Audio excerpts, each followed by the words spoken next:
This is where we move with power and heal with purpose. Welcome to the MOOV Podcast. All right, welcome everybody to the MOOV Podcast. Today we have a special guest, but first I want to introduce my co-host again here, Gavin. Today we have a really special guest today that I've been friends with for a really long time, and I knew I wanted him on the podcast right away, so he was gracious enough to grace us with his presence after his stop it. long vacation. Dr. Brenden Borrowman. He is the CEO and founder of Neurova Labs. It's a company that is a VR system that helps veterans and individuals with PTSD and TBI. So we would love to hear more about what that does. He's a husband. He's a father of three kids. So I didn't kill any yet. Not yet. Vacation. Yeah, not yet. You didn't keep him in Mexico for. And Junior's working on it. His grades are killing me. How old are the kids? 15, 13 this year. You have twins? No, we're blended family. Oh, that's right. So they're only a month apart, month and a half apart. They think they're twins. They act like twins. Yeah. Drive me nuts like twins. Yeah. I'm 20, everybody. Look how gray I am. Yeah, for real. I didn't push Tim Allen off a roof. I just have children. I met a dude just yesterday because I was down in St. George. He was 48. Okay. And I was like, he's only 8 years older than me, but he looked like he was 60 because he was all no. white. And like that's going to be me at 39, dude. Yeah. It's like, I'm screwed. Hey, you don't even have any white on you, though. Oh, shit. Oh, you're so dyeing kind. it, huh? You're so kind. Yeah. No, my beard is like white and gray. I pluck the hairs. Oh. I do that same See, I thing. can't pluck 'em anymore. I see a white one, I'm like, See, out. I can't pluck it. yeah, you're too far No, gone. especially my. That's why I keep my hair short up top because I'm like gotta hide the grays. So, Yeah, I'm not going the sexy Clooney route. I'm No. definitely going like Tim Allen, month 6 after pushing Santa off the roof. Wide and white. Dig it. Oh. Okay, well, tell us a little bit about how Neurova Labs came to be and what it does and what it's doing for people. Perfect. So my background, military. I medically retired after being wounded in combat in Afghanistan in 2011. Got out, did kind of what everybody does when they get out and they're from the combat arms world. I couldn't find a job anywhere, so I went overseas and contracted. I lost my 20th friend to suicide within that first year. I was like, what we have is broken. The system that's in place is built to fail us. I'm going to go figure it out. And so I came home. I did a bunch of different things. That's how we met. Mm-hmm. Everything from film to a meal prep company to security. I did 1,000 different lives in one life to fund research and to keep moving forward and identify the injury is. And we figured it out in 2015 at kind of the inkling start of a physical injury component. 2017, 2018 identified the blood flow injury component with neurovascular coupling. Mm-hmm. And then I spent the rest of the years identifying the modalities to restore it. Had a clinic, was pretty successful. Didn't like how it wasn't scalable. I didn't like how we couldn't get it to everybody. I can't duplicate myself. And so I left that business model and went to virtual reality in 2021. And after leaving that business and entering the VR world, we've had the trial and error of trying to duplicate not only the protocols and the environments, but making a video game still feel like a video game, not a medical product.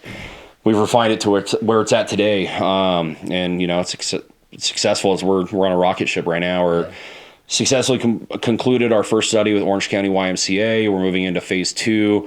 Ukraine is using this in the front lines of the war. The Marine Corps is adopting it. Nice. So it doesn't even feel real. Yeah. I mean, if you follow us on social media, I have like some of the top heroes in the veteran influencer space that I looked up to for years, and I'm so happy to be in my tribe now. But yeah, it's a video game that takes patient resistance away. You play a video game and it adapts to your performance, so it knows where you're hypo or hyper in blood flow from an oxygen standpoint, and it will adjust the environment to promote healthy reintegration of blood flow for your damaged areas. So you don't have to do anything. You just play a video game. There's no talking. There's no shame. There's no stress. You just jump in, play a video game, and take it off, and you're healing your brain. Yeah, I love that. So take us through how that works in the video game. How long do you have to play all that stuff? Current protocol right now is it's 33-minute environment, and you play it for 4 days. Okay. So once a day for 4 days, you take a week off, you let your brain rest, and then you do it a second protocol. That's the protocol recommendation. I have UFC fighters right now that are using it every day in fight camp. Every day. They're not missing a day, and their performance is off the charts. And so just kind of depends what you're looking for. If you're looking for that hard sledgehammer of oxygen, to the prefrontal and performance, and probably use it every day. If you're looking for recovery, the protocol is what we recommend. Okay. I love that. So is the game every day the same, or are you playing different games as you're going? So you're playing our game, so it's the same game every time, but the engagements change based off your performance. So it's still the same. You're on a truck, you're shooting targets. Here coming up at the end of April, we launched 2.0. The game expands. So there'll be a boxing component, which is really cool, and then our own built-in meditation environment to close it out. Okay. So it's pretty self-contained experience. Yeah. It's moving to where it's full machine learning adaptive, where every engagement feels the same from a functional standpoint, but it's different in its feel every time because you're working on your brain in its current state. Yeah. Because I've been studying a little bit more, especially after I met you on doing all this Neurova Labs stuff. I've been studying a little bit on bilateral neural processing and how that helps in boxing. And that's funny that you mentioned that. I've been doing a lot of things around boxing that helps with that neural stimulation on both sides of the brain. Boxing's so cool because bilateral, one of the biggest components of bilateral is cross-body movement. Yep. So right hand to left side, left hand to right side, and boxing with your crosses and your jabs and slips, it's so natural in its format that you get that cross-body. And so it's just, why recreate the wheel? We already have something that's familiar to most people. They know what boxing is. You can learn how to throw a jab or a cross. It's simple. And in my mind, that's why we've gone that route for kind of our cardiovascular warm-up in the new environment is the boxing, because it's easier and it's adaptable for everybody. Yeah, kind of everybody knows Everybody knows how to throw a punch. Yeah. Well, there's some dudes that don't know. You know what a punch is, I think is the right. So you might not know how to throw it. But you know what it's supposed to be. Yeah. The game can train you how to actually throw a punch. Okay. So, I've seen some dudes throw some punches. I've been hit by some dudes that don't know how to throw a punch. Thank God. Oh man, I'm not gonna say the group, but I was a part of a group. I was filming for them, and they went to this MMA gym to train for a couple hours and do their thing. And most of those guys there, I'm kind of talking crap right now, but most of those guys there were really look wise. I'm like, okay, I wouldn't mess with them because they're buff, whatever. See them throw a punch. They look in shape. I'm like, I would never mess with them. But yeah, right when they started throwing jabs and crosses, I'm like, I can kill them. Yeah, I would break them. Yeah, I'll break them. So it's super, gotta look like it. Super funny. Do you remember the Lake Powell trip where the houseboat with the wind almost crashed into another one? Yeah. So the man that got off that boat and screamed at you guys and helped you guys re-anchor it is my business partner and investor. No way. Yeah, so it's hilarious to hear kind of the full circle of that. We've talked about this so much. Why I love MOOV is I think there's kind of this culture phenomenon of these gurus or people that are going to help you lose weight or help you become a better man, and you're listening to people how to teach you how to be a better husband or a better father that are not husbands or not fathers. Right? Yeah. You're someone that's teaching you how to be healthy for your mental health that's not healthy themselves. You wouldn't take fitness advice from a guy like me, but you definitely take mental health advice. Yeah. I live that life. You live the physical life. You're your billboard of example, and most of these people teaching people are the exact opposite of what they should be, in my opinion. Yeah. Unfortunately, because it does suck because you're taking advice and you're paying a good chunk of your monthly income for this advice from people that aren't actually doing the stuff that they say that they're preaching. Yeah. So it sucks because you're just like, I saw it from the back end of that, and unfortunately they didn't have the right tools, or even just say that they weren't the guru, but they're saying that they're the guru because they got some, I don't know, coaching advice from another guru. Yeah, they went to an event once. Now they're a shaman. Yeah. I remember my first beer. It's one of those. Yeah, it's funny, but anyways, we'll move on from that one. It's true. Because we can go for another hour on that one.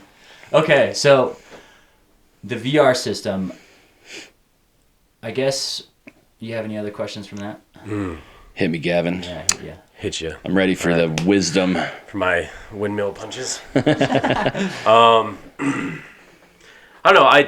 I think that's awesome, especially since this generation is so integrated into video games. Yeah. That it's just a very easy thing for people to be like, yeah, I'll try that out, you know? I played video games myself for a long time, and it really does it. I mean, it does different things to your brain. You process things a little different, and so it's cool to hear how you've adapted it into a VR system that allows it to adapt to people. Yeah. To deal with whatever they might be dealing with. And I would love to look into it a little bit more. I tried to look at you a little more before I came on, and I didn't really have the time because I was trying to spend time with my family. But I was like on Instagram. I'm like, all right, what do we got here? What are we scrolling down? I'm like, okay, but I don't really have any questions about it. I'm more intrigued about it. Okay. You know what I mean? As in, like, I want to see it work. You know. It's an interesting play because you'll see what I've seen from it is you'll see different people do different things in the game.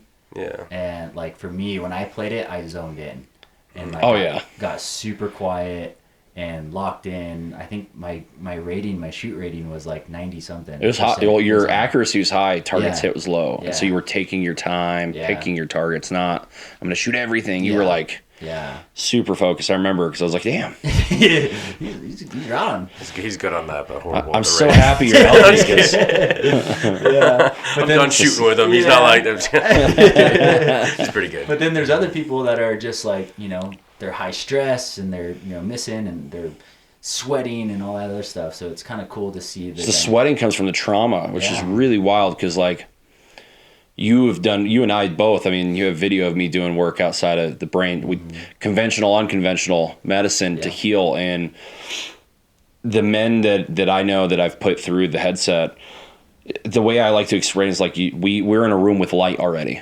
And so when you use the headset, the light's gotten bright a little bit more. And now we have a controller knob to really get into it. But it's the room we're already in. Yeah. Whereas people that haven't done any real work, they haven't had that part of their journey or opportunity yet, and they're suffering really bad, like their responses to going into that room are blindfolded for years, walking in a room of light. It shocks them. Their body, there's an autonomic nervous system dump where their body just sweats all night. I get phone calls like, man, I soaked through my sheets last night. I'm like, yeah, it's normal. Mm-hmm. Your body's having a response. Like this is healthy. Yeah. This means it's working on you. Oh, yeah. A lot with like our addicts that use it. Addicts with the physical response to oxygen return to the prefrontal, their body freaks out. Like it's nuts to watch. But after the 2-week protocol, they're done. I'll knock on wood somewhere. Here we go. The recovery rate right now is astronomical. It's through the roof. We're taking not only the brain scans from previous data, but now we're using a technology from iExpress Genes. It's an RNA blood panel. So we're looking at the blood. Okay. We're looking at full body inflammation stressors. We're seeing like a 20-fold reduction in IL-8, IL-10, like this stress inflammation index in the body just from playing a video game. Wow. You don't get that in a pharmaceutical. No. You're not getting that in a retreat. Yeah. You're getting that in 34, 33 minutes playing a video game. That's great because it's actually in the comfort of your own home. Yeah, and you're actually doing work. It's not just like this. Yeah, you're working the brain out. Yeah, feeling good for an hour or two and then going home type thing. But and it's not societal. Like a lot of societal placebo. Like placebo. You go to Tony Robbins. Yeah. You're jumping up and down and woo! Yeah. And your cardiovascular system's moving, so there's a workout, you're burning calories, and you're with a bunch of people with the same energy. Yeah. You know what wouldn't work? If Tony Robbins went and did that to 3 people. Yeah. Right? Like if it's in a small group, that giant show doesn't work. If you're in that giant-ass room, there's only 3 people, it's not the same show than when it's 4,000. He has a whole different approach when it's a small group, and it needs to be that intimate approach he does. He's very good at what he does. Yeah. Because he meets them where they're at, where they need to go, and I give it to Tony Robbins, has such a plethora of knowledge of how to help couples in their marriage, navigate conflict and stress and personal stressors. But at the end of the day, that's his world. My world's physical brain. I'm worried about the foundational silver bullet of neurovascular in blood flow, right? Like I worry about the global blood flow impact of the individual. I don't care about resolution of your trauma. I don't care about the therapy, whether it's equine or experiential or talk therapy. That's not me. That's after me. I'm here to get you healthy again so you can run on your treadmill. Yep. No, I love that. And I've noticed it too when I think we were at an event, and I've had head trauma before, and sometimes when it kind of starts to bother me is the head trauma is when I can't talk right, or like my speech is backwards, or I'm like trying to say something and it's not coming out. And I remember using the VR system at that event because I was having a hard time like talking to anybody because I was like getting super excited and overstimulated. I'm like, I don't know what to say. And then I did the game for 5 minutes, and it calmed my nervous system down, and I actually like can speak right and do things like properly again. I'm like, oh, even just that alone was a testament to me. I'm like, yeah, okay, this stuff it's got to be working. Yeah, it's got to be. Brendan's not making fun of me for the way I'm talking right now. Yeah, for real. Because I have a hard problem with that. I would be interested actually to even see, because this is not only for PTSD and TBI, but this is people with just straight up trauma, head trauma, and then you said addicts. So who else? Yeah, so I'll explain the injury component, right? Okay. Trauma's trauma. Yeah. I say this everywhere. Trauma is trauma. War trauma is the same to the brain as childhood trauma, is the same to the brain as sexual trauma, the same to the brain as relationship trauma. Trauma's trauma. Your body has a stimulus and it goes, we're going to die. It moves resources to your midbrain where you go, our fight or flight. Those resources automatically move there, but they don't automatically move back. So the more trauma you have, the more this imbalance occurs in the brain. We move that, we push that the resources back to where they need to be from a healthy baseline standpoint. And so addiction is a symptom of trauma. Mm-hmm. No one becomes an addict because, heroin sounds great, I'm going to try heroin today. Yeah. No, you're running from something. You're masking something. Yeah. Always. I have yet to meet an addict just like, I love being broke with no teeth and the taste of heroin. None of them. They all have a traumatic event that they are coping or masking. A lot of people started with pain medication from an injury, and those opioids stopped working because they built a tolerance, and so they move into heavier things and their life implodes. And it's always a symptom. Mm-hmm. It's never causation. Causation's the brain injury. Mm. Trauma is a brain injury. This unseen injury that we've talked about for 30 years is true. I can show you brain scans. It's black and white. People lie, data doesn't. The pictures of the brain don't lie. Yeah. It is a real injury. And when you understand that from an injury component, it's a lot easier to see people in a different limelight. We would never, ever judge someone on crutches with a cast with a broken leg struggling to get upstairs. Yeah. We would never stand at the top and go, why can't you get up here? Mm-hmm. Just willpower through it. You're lazy. Mm-hmm. You don't care enough. You don't love your family enough. You don't love yourself enough. We would never do that, ever. Yeah. We would go down and go, hey, how can I help you up these stairs? There's not an elevator and a ramp. Like, let me help you. We don't do that for 99% of mental health. 99% of mental health is a silent battle. Yeah. When it's not a silent battle, there's shame attached to it. I don't care what program it is in the world. AA. Yeah. AA is built off of shame and fear. Yep. Show up for your token. Once an addict, always an addict. Yeah. I hate that. Yep. It's not true. Yeah.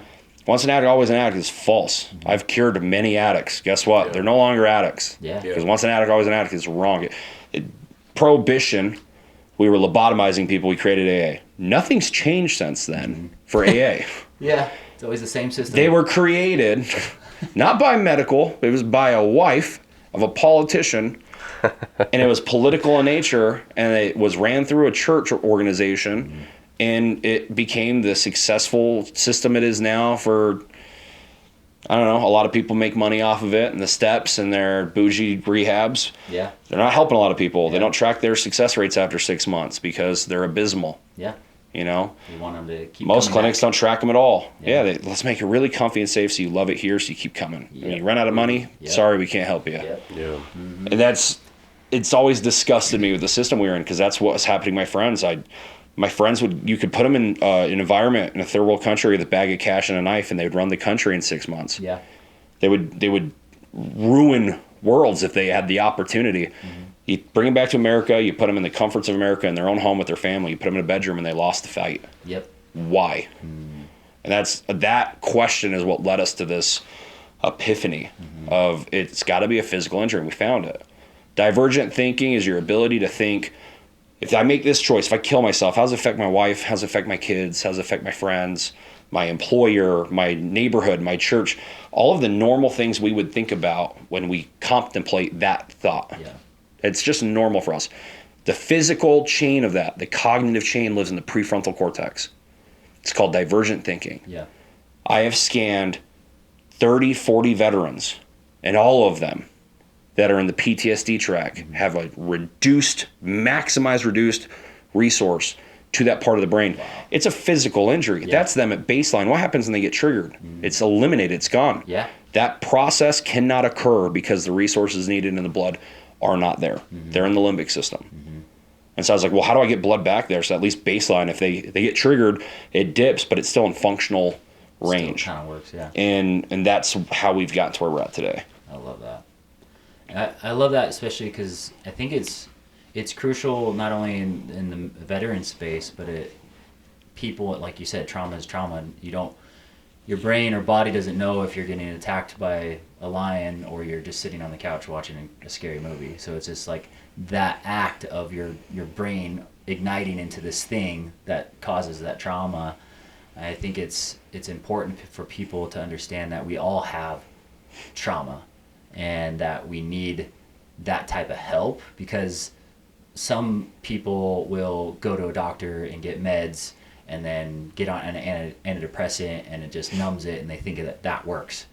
Whereas this is actually something that goes into the brain, goes into the blood, and actually starts to reset and reprogram the brain and body back to its actual natural form. Yeah, we're using the brain like any other muscle group. Yeah. We oscillate it from active to passive. We push-pull it. And, like I got in an argument with a psychologist. If this is true, then how come people were able to get healed hundreds of years ago? Well, we had societal checks and balances 100 years ago, 1,000 years ago.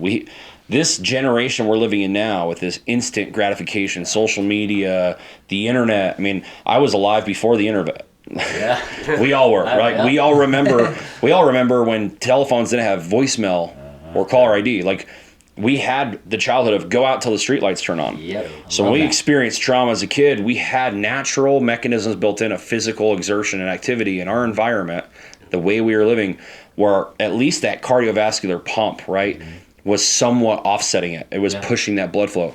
The new generation, the generation today, they're not doing that.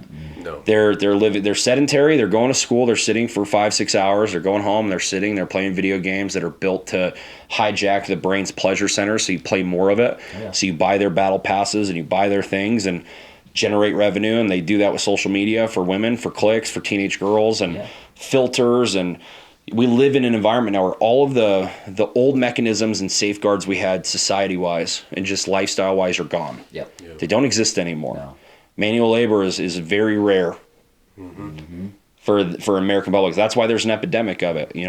I tell everybody, like, if we're here in Utah, if we were here 450 years ago and you were a Native American, a tribe, and everybody hated you in the tribe, right? You were the disliked one, but you were really good at catching rabbits.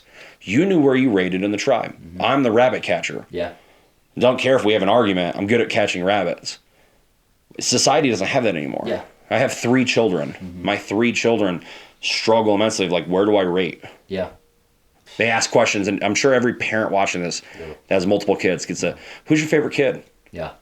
They're always trying to measure themselves to some weird standard because they don't have a personal built-in measurement system of where they're at currently in their life with anything. Yeah. My kids, two of my children are really good from an academic standpoint. My son is, joined some like national scholastic whatever because straight A's over straight A's. Then my other son's struggling hard. He's got a lot of F's and he doesn't get it. But their measurement system in school is like, oh, you're an F and you're an A. Yeah. That has nothing to do with who he is as an athlete, who he is as a son, how he is to help with us in our house. Like, there's so many other qualities he's amazing at, but he can't sit down and do busy work. He knows the material, he tests great, but the busy work that comes with it, he can't do. Yeah. Well, because he's not built that way. Yeah. It's the system that is wrapped around the youth and our children today is meant to put them in boxes, and these boxes, in my opinion, lead to the mental health crisis that we have. Oh yeah. You know, because if it's not boxes at school, it's boxes in the neighborhood, or boxes in religion, or the text message in the friends group. Oh, you got 3 likes, I got 100 likes. There's everywhere we look, there's this, how do I measure up to my peers? And it's all bullshit. It's all fake. Sorry if I can't swear on the podcast. Okay, perfect. I've been filtering, and it's really hard to like. He's gonna let loose now at every other word. How do I say this? No, but like, there's no real measurement tool for a peer system for the youth of today. Yeah. There's not for veterans. Our peer system, you were a veteran, you understand it. My peer system when I was in was, you'd get up and you'd make it to morning PT, and you'd work out with everybody, and we'd have, you know, our training block in the morning, we'd have lunch. We'd go eat lunch, and we'd go lift again. And the guys that didn't go lift went back to the barracks. The guys that went back to the barracks and like played video games weren't in your peer group, you weren't in the group. So we reinforced that, like, come hang out with the guys, lift. Like, we're going to drink on the weekend, or we're going to play games on the weekend, but like right now we're getting after it. Yeah. That doesn't exist anymore. Nope. I have friends that are NCOs now, senior leadership, that were in when I was in, and they're like, dude, the gyms are empty. We do morning PT, and they all go to the barracks, and they are all on games. That's why I was like, fuck, well, if I got to meet them where they're at, I'm going to make a video game. Yeah. If you're already playing video games, I'll go make a video game, and I'll make a game you'll want to play. Yeah. And hopefully I can meet you where you're at to pull you out of it. It's the whole goal with Neurova. My goal is not to create a video game you get addicted to. Yeah. You can't really get addicted to my game. No. It's you do your 5 rounds, you're like, all right, my 5 rounds are done. Yeah. Good. I'm done. I'm good. You don't play that game for 4 hours. The best test was my teenagers. Hey, you guys can play as much as you want. And they play it, and like 20 minutes, they're like, all right, I'm done. Yeah. I can't do that with Fortnite or Call of Duty. They'll be on that shit for 9 hours if I let them. You know, like, they're gone. I lose them. Yeah. So it's just, in my mind, it's a fun game. They'll play it. But then after the time period, they're done. They hit cog-low, they're like, I'm good. I'm done. Yeah. It's exactly what it was built for. Yeah. That's the success metric of, like, how do I bring you back to real life? You know, everybody's concerned virtual reality. Like, you mess with people's brains. No, because we're building it so you want to get out of it. Yeah. You have fun when you're in it, but when you come out, you're like, oh, back to real life. Yeah. There's a purpose behind it. Even with boxing, the program that I'm building around boxing, there's a purpose behind it. It's not just a workout. Yeah. You know, it's actually something that's going to help the brain. So I think those, like your game is just that purpose. It's a purpose-driven system. It's going to work. You get out of it, you feel better. Yeah. So I love that. And especially with the school system and all this stuff, I'm seeing that with our kids now. It's so driven by shitty academics that they claim as the new norm. Like, even my 8-year-old, she was trying to do subtraction. And the new math. The way I learned subtraction was easy. Stack numbers. Yeah, and then she was like, well, you got to do this and that. And I'm like, where did you learn this? This is so backwards and so, like, you know, weird to even, like, get to the answer. I'm like, just do it this way. And then after that, she did the whole back sheet and front sheet so fast. Yeah. I'm like, this system is so flawed that it makes the kids so kind of brain dead in some sense, where they're actually not using their brain to their full capacity. I remember even seeing Chris Hemsworth in Limitless, the TV show that he was in. There was an episode where he had to navigate himself to a particular point, but he couldn't use any GPS or his phone or anything. It was like he had to pre-plan everything to do this navigation. He went with one other person. They had a map and I believe like an old school compass. Okay. And it was for that purpose, to get away from all technology, all the systems that we're so used to, get in nature, but then really start to use your brain and to try to remember, like, you know, certain points, like, oh, here's this, you know, bush of trees, or here's this, you know, creek that we have to pass.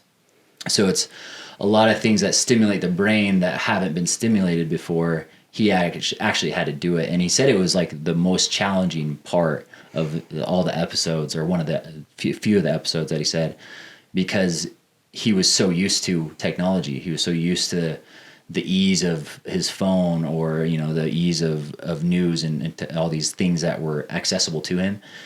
But to get out from that and actually use his brain was not only hard to navigate, but just him in general to be like, what is the outside world doing?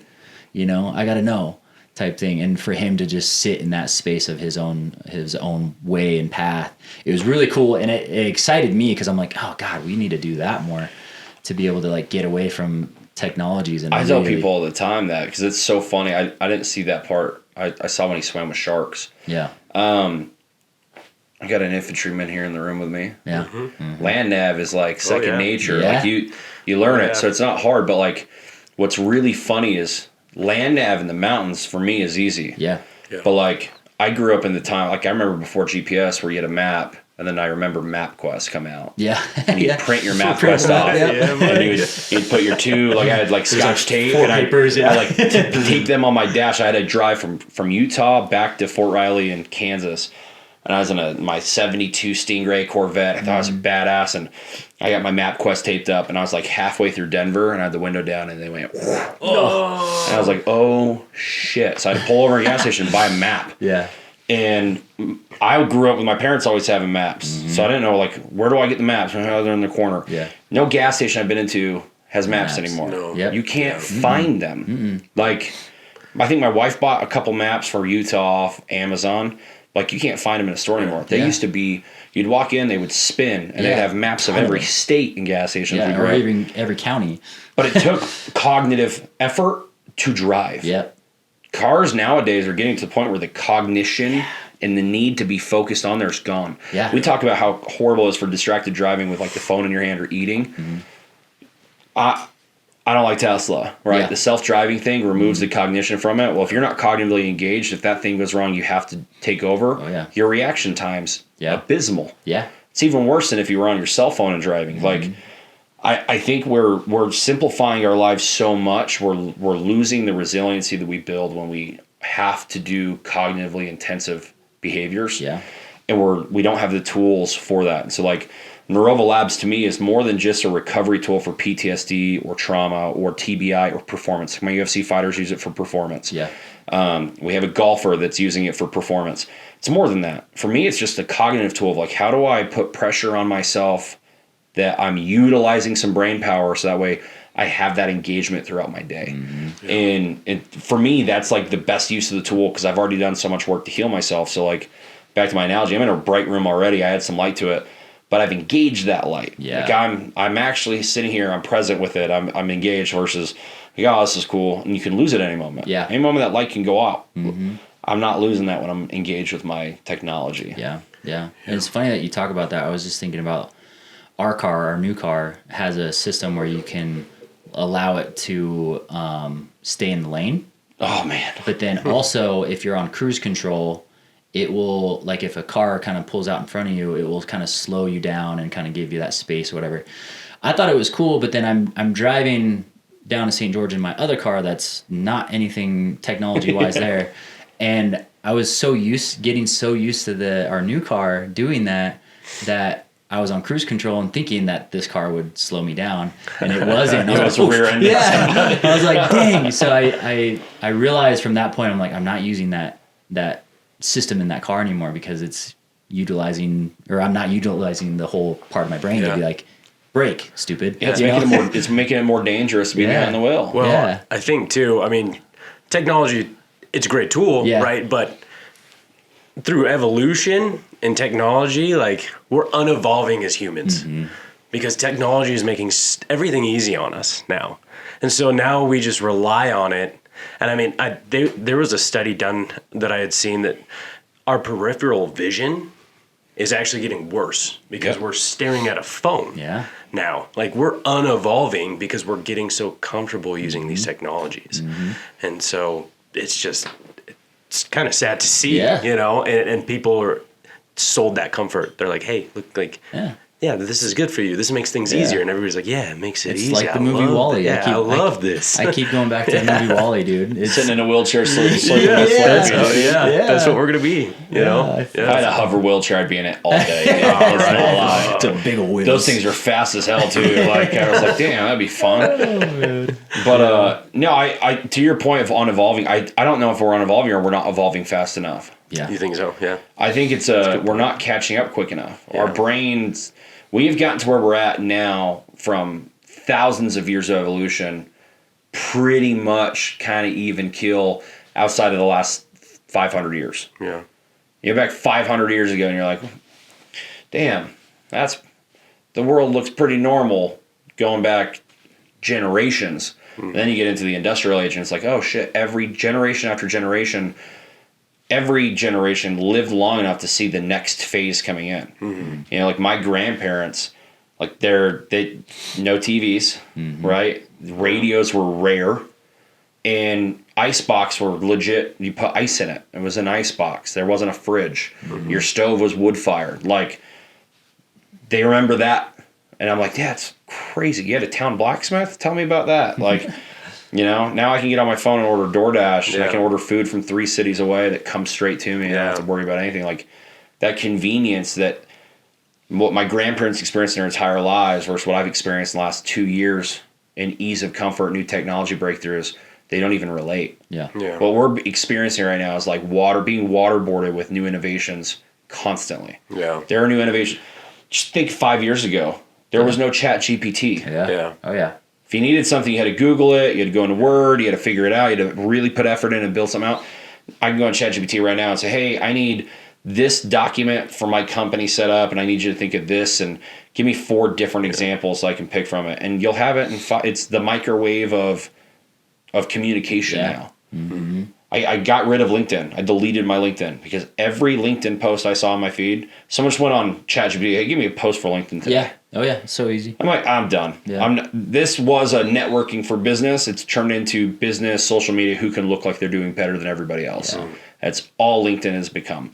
So I unplug. I'm done with it. Yeah. I use Instagram and only Instagram because it formats it to a video or a picture. If I don't want to see it, it's a quick something grabs my eye. I'm like, oh, let's read it. Yeah. But it's a lot easier to make a choice of what I consume. Something political pops up, I want it. Murder video, I can pass it. Yeah. YouTube Shorts, you get sucked into, oh, you stayed here for 3 seconds versus 1. We're going to give you 5 more of these in a row. And then you're like, get me out of this thread. What do you have me in? Oh, yeah. You know? So I think that we've run so far for profit and so fast to how do I get customer retention? How do I do better marketing? Just profitability. We've run so quick to that we've lost the human impact of what it does to our consumers and what our users like. You know, Facebook used the same company for their scroll wheel and their likes that go into casinos and make slot machines more addictive. Yeah. Yep. The same company. Yeah. I'm not going to name it because I want to get sued, but go look it up, people. It's the same shit. Yeah. Jeez. Because of profit. They wanted people to keep going back, and they wanted retention. Well, what has that done to the brain? What has that done to our kids? I'll tell you what. There are a lot of problems that the generation of today had that I never had growing up. Yeah. Yeah. And if they don't get a hold of that, it's going to get worse. It's a balance thing, you know. You got to teach balance. Yeah. It starts with the parents. Yeah. Right? It's hard to be in this generation as a parent. It's always been hard. Yeah. But given, like, we go back a generation for, like, my dad, right? Pornography. Like, he had to go find that shit. Like, big old magazines. Like, I found a Playboy, you know? Bro, I had to. Yeah. Right? Yeah, still I had the shame tree in elementary. Like, we stole a hustler from a friend's older dad, and like, you don't look at me going to the tree. Yeah. Now you have it in your phone. Yeah, like, now you have it in your phone. And so, like, generationally, like, his parents, it was a little easier for them to control that. Nowadays, we have to control that for our kids, and we have to find balance for them. It's all new ground for us, too, you know? So it's like we're also finding balance for ourselves. So true. While trying to teach them the same thing. Like, hey, we got to get that balance there. So, because technology is great. Yeah. You know, it's a great tool. It's awesome. We can use it for a lot of things. And like you said, I mean, we need to adapt to it. Yep. Right? And so we just got to figure that out. If we can figure that out and master that and be able to get it down, I think we'd have a pretty strong generation for this next generation. Yeah. But I think we're approaching the adaptiveness of it unlike we've ever approached any new innovation ever. Yeah. So like, look at any massive innovation for society ever. There was always over-regulation for it and guidelines of like, we got to slow this down. Like, firearms came out, like not a lot of people had muskets when muskets came out, right? And then it adapted into the firearms we have today, and we've adapted to that. Yeah. What we haven't adapted to is why were there no school shootings when I was in school and we had a shooting club? Or my parents or my grandparents. Like, didn't happen. Well, what's going on now? Well, we keep looking at the item, but we're not looking at all the other shit around it. Yeah. Who's to say all these doctors that were playing guessing games? I mean, that's psychiatry's guessing. Yeah. Oh my gosh. It's a science of an educated guess based off my 30-minute observation of you. Yeah, or even 15-minute. Like, I get a window and I get notes from another doctor, and I get to make a guessing game on pharmaceuticals that I went to a conference that they paid for me to go to, and I got sold by a sales rep these drugs. What do SSRIs do? What's the long-term effects on those? Like, again, we run so fast to profitability, we allow corporations to bully the market, bully parents, bully society into saying this is what's right for us, and we find out 20 years later it's horrible. Like the food pyramid. Yeah. They demonized people for saying sugar and carbs are horrible for you and meat was good, and they made meat real tiny. Well, guess what? It's been upside down the whole damn time. Yep. Like, we knew this, they knew it back then, but they wanted profitability, so they put money into it. We don't have accountability anymore. If we really wanted to your point, help us adapt to it, we'd hold people accountable when they break the cycle. Yeah. That doesn't exist anymore. And the only thing I think I can control and I can do is to build a product that helps reverse it enough to where people have more freedom of cognition. They have now the freedom of thought of like, do I want this or do I not want this? Versus what it has been. The rat wheel that we have no control over. I'm either a part of the system or I'm out of it. And if I'm out of it, my life sucks. You know, we just went to Mexico on vacation. My daughter, the moment we got back, we're driving back from the airport, and she's crying because her friend group's mad at her. She left for a week. And teenage girl stuff. But like, when we were in Mexico and we were active all day, every day, and the phones were forced away and you're not plugged in, I have pictures of my daughter smiling I haven't seen in years. Just the whole time happy, whole time confident. We're back not even 30 minutes. She gets her phone and all of a sudden it's like, oh, my friend group hates me. My life's over. This sucks. I'm like, oh, God. Yeah. How do I get more of what I had? Yeah. And how do I get that at home where I don't have to go somewhere for it? How do I create the environment that has that? And I don't have the answer for that yet because I don't think anybody does. It's that balance, It is that balance. It's hard. It's hard to find it. It's different for every family. It is. It really is. Oh, yeah. And it's hard, I feel like, as a parent seeing that type of thing because you want to help, but then you're still in that state of not trying to figure it out yourself.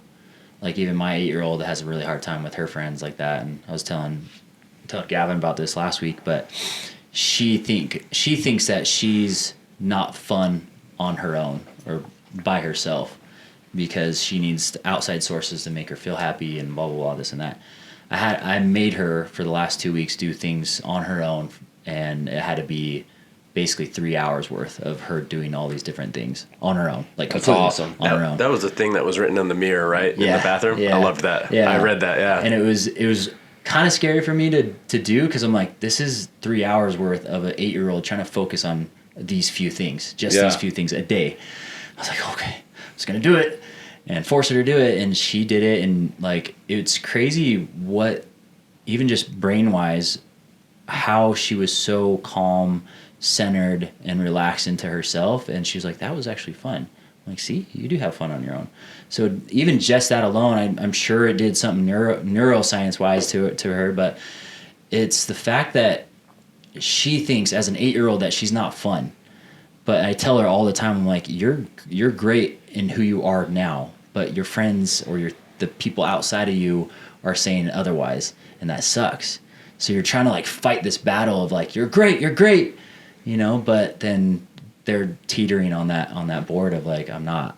Yeah. And it sucks because you see the potential that all the kids that you have, but then they go to school or they go to society or work, you know, in the workforce or anything like that, and they get pummeled. Yeah. And it sucks. So it's like where we find that balance to be able to teach them enough when they go out in the world to be strong, to be ready, and really have that attitude of like, I'm great at what I do. Comes back to the rabbit thing that you said earlier, you know? Yeah. Like, she's good at catching rabbits. Let her be good at catching rabbits, and it doesn't matter what. Find the tools that you're good at. You know, they need her. So yeah. Well, and I think like from a societal standpoint too, like childhood used to be a lot more like handle it. Yeah. Right. Like when I was a kid, it was like, oh, you keep talking shit, I'm gonna punch you in the mouth, right? Like we're gonna be good after that. And most kids, I won't say every kid, most kids I have fights with, like fist fights with in school, I end up with friends of. Yeah. The military, Woodline counselings. I don't know when you came in. Yeah. I was in the last generation of Woodline counselings. They were phasing out, but 17-year-old me mouthing off. My NCO was like, let's go to the woods. And I was like, what? I went to the woods. He took rank off, and first time I didn't know I could fight back, so I just stood there and got my ass whooped. And I walked back, and first time I was like, you can fight back. Go back to the Woodline. It's on. We both came back bloody. I ended up loving that dude. Yeah. Like I, for a week, wanted to kill him. After a week or two, we had a beer in the barracks, and I was like, oh, I get it now. Yeah. My kids don't have that. That conflict, that zero tolerance now we have, like, no, we'll punish everybody. Like, that, what happened to Sticks and Stones? We're punishing kids for saying stupid shit. Like, there's some resilience built in your younger years with that culture. And I try to teach my kids at home, like, hey, people can say whatever they want. Your reaction to it's your control. Yeah. And you only get that with reps. Like, I'm going to bully you a little bit at home so you understand, like, how you can respond. We pre-bullied our kids. Yeah, like, I kind of do that too. Yeah, I feel like it's healthy. And I worry that there's been this overcorrection from maybe the generation right before us and our generation of, like, we think that our parents didn't give us all the things we wanted. So we've worked so hard. Both parents worked so hard to provide give our kids opportunities we never had. But with doing that, well, like we've babied the shit out of this generation, like participation trophies, and everybody's a winner. You're all individuals. You're all unique. Sorry to say, but life, it sucks. Yeah. And you're not a winner all the time, and you're not unique all the time. But the choices you make with MOOV or Neurova, like the effort you put in is the effort you get out. Like it's not. There's no equality here. It's very much so what you do and the effort you do is what you get out of life. Yeah. We're not at scale teaching kids that anymore. And that mental resiliency is crippling the mental health of the next generation. Yeah. Let's talk a little bit about your mental health. I mean, you've been cancer-free for the last 3 months. Nice. But you had cancer for how long? I diagnosed 2015 with PV. I got cancer from burn pits in Afghanistan. I didn't know. Diagnosed in 2015. 2017 I was told I was terminal. 2016, 2017 I fought leukemia. Beat leukemia pretty quick. My wife took me to Colorado. I did Rick Simpson oil and the holistic route and crushed that. Like it was awesome. 6 months was pretty much from the diagnosis to the end of treatment. But PV was like that, sword hanging over my neck. It's uncurable. It's a blood disorder. I didn't have it when I joined the Army. You're screened for it, so it's definitely burn pit exposure. And last May, I almost died. If you remember, I ended up in the hospital for a week. My left lung, I had 2 blood clots, and the bottom quarter of my lung was filled with blood from the trauma of the clots in there. And I was in the hospital for a week, and they said, you're probably not going to make the Christmas. So, faced that all last year while building my business, and my business partner and investor, Jed, hit me up on Instagram. I was like, dude, you can't die. Like, your invention, you got to get out to the world. It might sound crazy, but there's this clinic in Mexico. Like, can I send you out? I'll pay for you to go. And I was like, I can't fly. I'll die. And he's like, I got a plane. What if we flow, like, low altitude? Oh, cool. So with doctor, medical team, they're like, yeah, we'll risk it. If he's willing to risk it and you guys will fly him out, let's do it. So I went 5 visits to Mexico, did stem cells, natural killer circulation. I'm completely cancer-free right now. Nice. Oh, yeah. It's not full remission for 2 years, so I got to go back every 6 months for a checkup and a small little treatment. So I go back again in March, but dude, it's been awesome. Yeah. First time in 6 years I'm back on testosterone. So like I'm over, like I was at 63. Yeah. I'm at 710 right now. You're at 63. I was at 63. Oh. Had none. Dang. Horrible.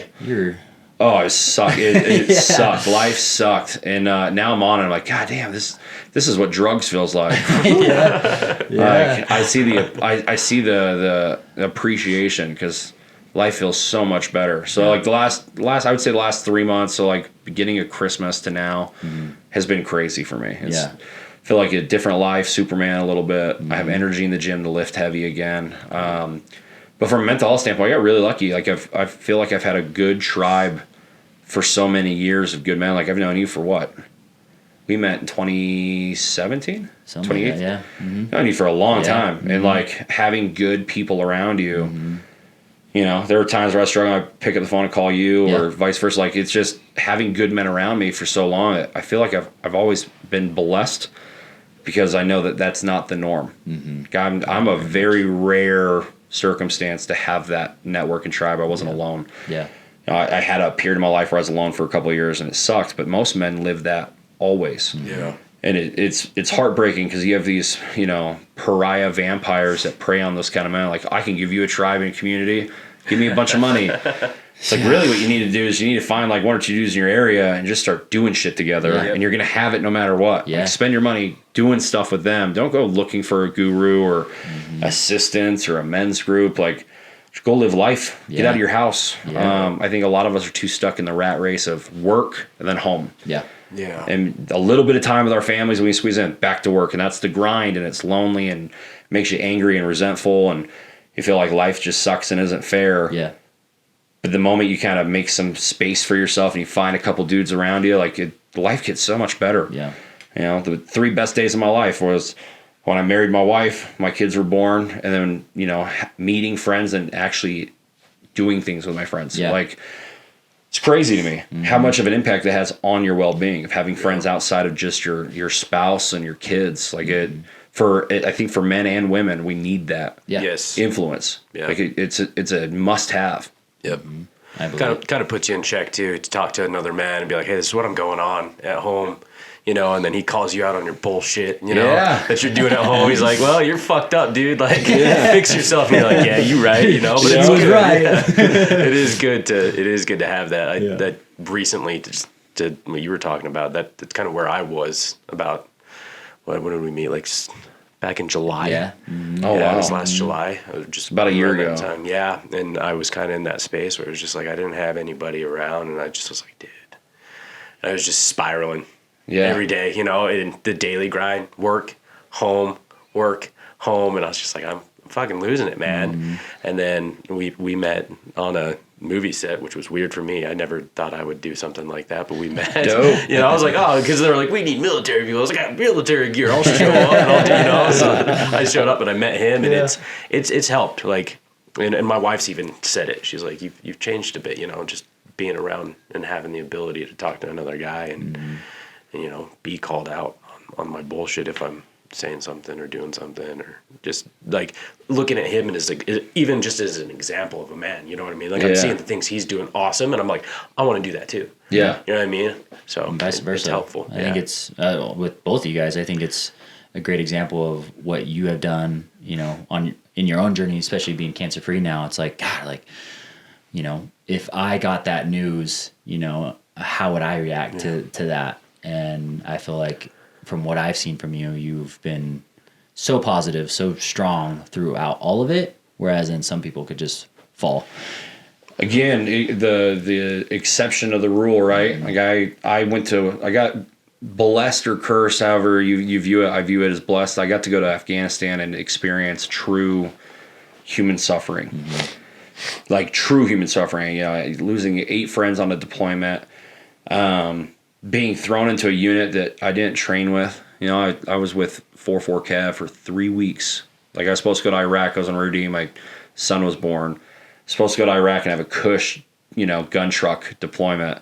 To hey, we're gonna go to Afghanistan next week. I'm like, what? Yeah, you're not gonna be with us anymore. You're going somewhere else. And all the shit you heard of, like, you know, they didn't pass NTC. Somebody died there because someone shot them. Like, these guys are fucking soup. See, like, I went into it like, I'm going to die with these dudes. Like, shit. And then you get there and you're like, oh, everybody's new because they stripped the unit out and then they just kind of rebuilt it. Yeah. So it's like one of those weird things. Like, no one really knew anybody. And so we were all learning about each other. We were all trying to build, you know, a relationship and work. And then you have high combat, high stress of constant firefights, people getting wounded, people dying. I got really lucky having the mindset when I got cancer. Like, at least I got the extra couple of years from the deployment with my kids. When I got diagnosed, how I looked at it, I was like, I could have fucking died 2011. Yeah. You know, 3 inches forward down on my head. Wow. I got, like, hell yeah. Yeah. Like, I got extra bonus time where my friends didn't. Yeah. And so that's how I looked at cancer. I was like, oh, it's bonus time. Sweet. And then when I got the news last May, I was like, if I die, I guess this whole time I'm telling everybody I'm good with it. I can't fall apart now. Like, the last 6 months I'm going to be a hypocrite. No. So I'll still just keep smiling and we'll see what happens. And, you know, you get a message like, I can take you somewhere and fix you. I was like, yeah, we'll see. Yeah. I'll say yes, because I won't say no to the opportunity. Let's kick in the door. And dude, we went from that first trip down there to what the hell is this really going to be? It's Tijuana. I've been at Tijuana since I was carrying a gun for the State Department. Like, this is the first time there without a weapon. I was like, I hate this town. And going from that to we came back from that trip, and our friend Greg, Mercado Ventures, it was gracious enough to host my family and his nieces on his boat down in Lake Powell. And we went down to Powell, and I told him before, I'm like, hey, with my cancer, like, I'll be active 10, 15 minutes. I'm going to sit a lot. Like, don't think I'm here, I'm present. I just physically can't do it. We got back from that first trip in Mexico, went to Powell, and I played for 9 hours with my kids. Yeah. And my wife and I were panicked. Yeah. Because, when people are terminal, they get really good and well, and then they die. Yeah. So I got back from that trip, and I had that weekend. I was like, oh, shit. Like, I might die in the next week or two. Yeah. Like, 9 hours, I'm not even tired. I feel good. Like, shit, this is not good. Like, it really fucked in my head of, like, at least I'm going out with my kids having this awesome experience in Powell. And then it didn't go away. I did my next trip down there, and it didn't go away. It just got a little bit better. I'm like, shit, I might actually be getting better. Yeah. And we did my blood, and I remember it's weird for, like, grown men to cry in public. Growing up, I didn't see male figures ever cry, like, other than a movie. Yeah. And they cried like an action hero. Like, it was like one tear and there's explosions. You're like, that's how a man cries. Yeah. And I'm getting my blood, and I had the same nurse every time I went down there, and she was looking at my blood. We did my blood draw, and she's like, I have it on video. She's like, your blood's so healthy. I'm like, I know. It's crazy. And I've been waiting for the doctor for days to, like, go over my results. I did blood labs on Monday. This is now Thursday. I'm like, he's delayed our meeting for 2 days. Like, it's got to be bad. Yeah. And he's like, hey, just unplug him real quick. I want to talk to him. It'll take 2 seconds. We plug my IV. So they disconnected my IV. I went back there, and he goes, let's look at your blood. And he showed me the blood. And he's like, there's no more cancer. Like, nice. How do you feel? I was like, I feel good. He's like, I think it's safe to say you're in remission. I just started crying. I walked back in and saw all these poor people are getting treatment for their cancers and everything. And we've watched people get healed. And they come in with, like, cakes and candles and shit. Yeah. I get called out, and I come back, I'm crying. I sit in my chair and just, like, silent crying. And the nurse, she's like, you all right? I'm like, I'm in remission. She goes, happy tears. I'm like, happy tears. And she smacks my arm. She's like, we all thought that you got bad news. I'm like, oh, I'm so sorry, everybody. Everybody's like, quiet. It was, this old couple from Lehigh, Utah were in the room, and they're like, oh, we felt so bad for you. I'm like, don't. I'm doing great. I'm in remission. Awesome. Yeah. I'm crying from joy. And they're like, okay. And, if Avril Lavigne was playing and I was in a shower, it wouldn't have been better. I was just sitting in the corner crying quietly. Like, I can't believe this. It was awesome, man. Oh, okay. It's an amazing experience in my life. Yeah. Well, I was excited when you told me, and just from when I met you to now, I'm like, the fact that I remember when you first told me, he's like, you're like, I only have 5 years left. And so I counted the years. I'm like, oh shit. Year 5 was last year. Yeah. I was like, holy crap. And I was on track for it to be my last year. Yeah. So I remember when we met, I got that, like, oh, we don't know if it's 5 or 7. And it was one of those, like, fuck, I'm terminal. Mm-hmm. And then you tell people, and they'd be like, I'm so sorry. I'd be like, well, you're terminal. They'd be like, what? I'm like, yeah, you're born dying. Yeah. You might die tomorrow, dude. In the car. And they'd be like, wait, what? And I'm like, yeah, doom and gloom. Yeah. Start looking for fallen pianos because your number might get punched. Yeah, you never know. And that was like my go-to defense mechanism for quite a while. Of just like, no, we're all dying. I think I've even said on podcasts, like, we're all fucking dying. Mm-hmm. Yeah. All of us. Yeah. Like, you're dying, bitch. You're dying. Woo! Let's go out and you don't get out of this game walking. Yeah. Everybody gets carried out or burned out or whatever other ceremonies there are. Yeah. I just got really blessed having a clock. Like, I had clarity of what my clock was. And I don't think I would have built the company I built or done the things I did if I didn't have it. I'm so grateful for having cancer because that clock went really fucking clear of like, all right, it's counting down. And if I waste a day or if I spend too long fighting with my wife or being mad at my kids, I'm losing that little bit of time that I have. Like, I don't think I would have been able to have the relationship with my wife if it wasn't for her, because the beginning of our relationship, it was so hard of her so defensively pushing all my buttons. And And it's like, look, if I only have a couple of years left and I'm choosing him to live with you, we're not fighting over the stupid shit. Yeah. You get one day. We get a day of pouting, and then we're moving past it. Yeah. We will talk. I will apologize. You'll apologize. Whatever. We got to move through it because we can't waste days on something so damn stupid. I've had a fight with my wife that hasn't been over something really dumb ever. We've never had like a giant. I don't cheat on my spouse. My spouse doesn't cheat on me. We live like.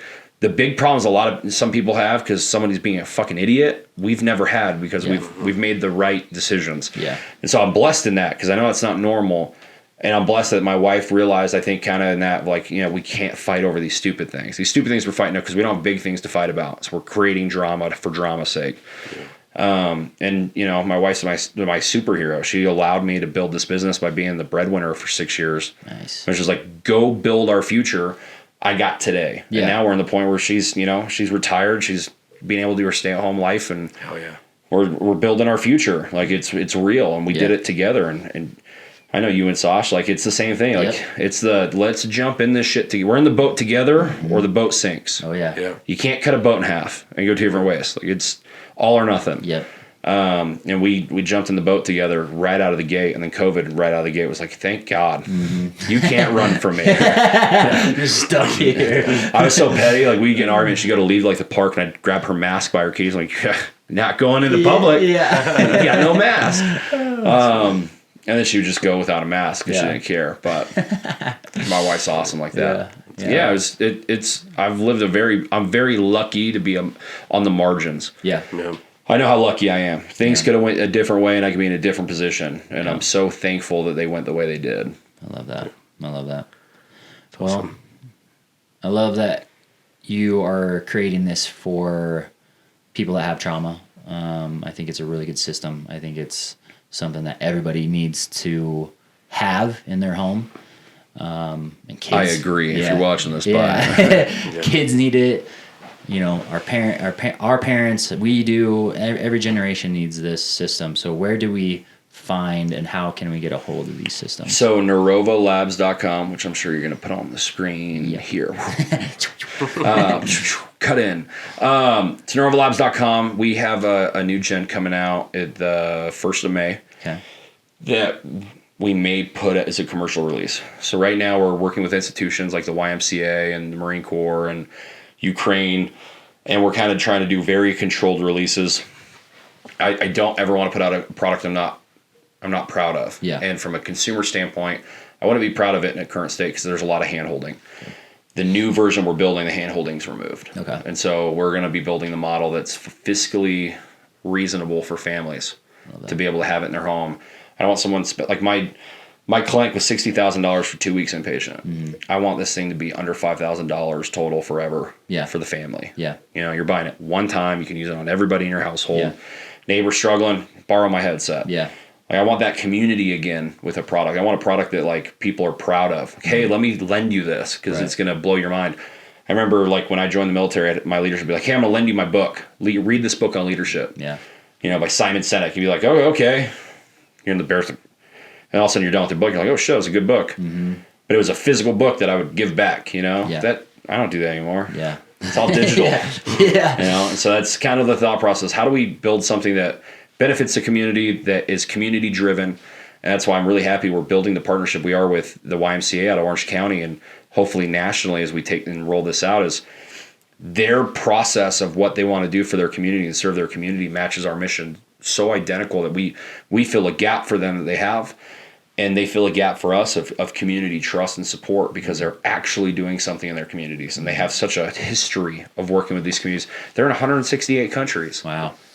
Like, I didn't realize the YMCA was as big as it is. I just remember, like, you had a membership at the Y because you couldn't afford a normal gym membership. Yeah. Or, your parents worked 2 jobs, so you went there for after school. Like, that was my relationship with the YMCA. And then you start seeing where the Y has grown as an adult. You're like, holy hell, they're everywhere. Yeah. It's no longer just that little program I was exposed to as a kid. And so I'm really happy with that. And if we stay in that, my goal is to have headsets in every state and every YMCA. So if you're struggling, you need it, you can go to your local Y and be like, hey, I want this device. I want this. I saw this, or I've heard about it. Can I have access? And you can get access there if you can't afford to have one at home. Okay. Oh, yeah. And then say if somebody already has a headset, How? It'll be a software package. It'll be a Cool. software download. Okay, cool. I love that. All right. That'll be awesome. So if you have a Meta 3, you just literally go on the website, buy the software, and it gets emailed to you. Okay. Dope. I love that. But again, May 1st is the tentative launch for the consumer. Okay. Cool. I love that. And then where do we find you? Instagram at Brenden_Grizz. And that's about it. I don't do any other socials anymore. So there's only one. So if you one see me Brenden. anywhere else, it's not me. Do not send him money. It doesn't love you. It doesn't.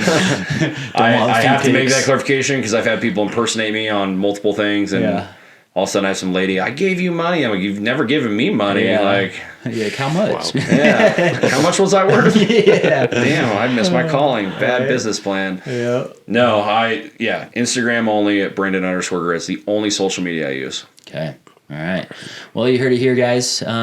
We had Dr. Brenden Borrowman for us on the MOOV Podcast. So thank you for joining. Thanks, brother. Yeah. It's always a blast. Always. Gavin, great to meet you, dude. Yeah, great to meet you. It's awesome. And we'll catch you guys next time on the next person that's going to be coming in. We don't know who yet, but it's going to be another cool guy, I'm sure. We might do a reverse Uno. It might be me again. Just kidding. Yeah, let's go. Change him up. Shave half my beard. Yeah, he looks different. You'll probably be 10 times bigger now after you get that testosterone, man. 3 more months. Yeah. Let's go. It's a goal. Hulk smash. Okay, guys. Well, thank you so much for listening, and we will catch you guys on the next podcast.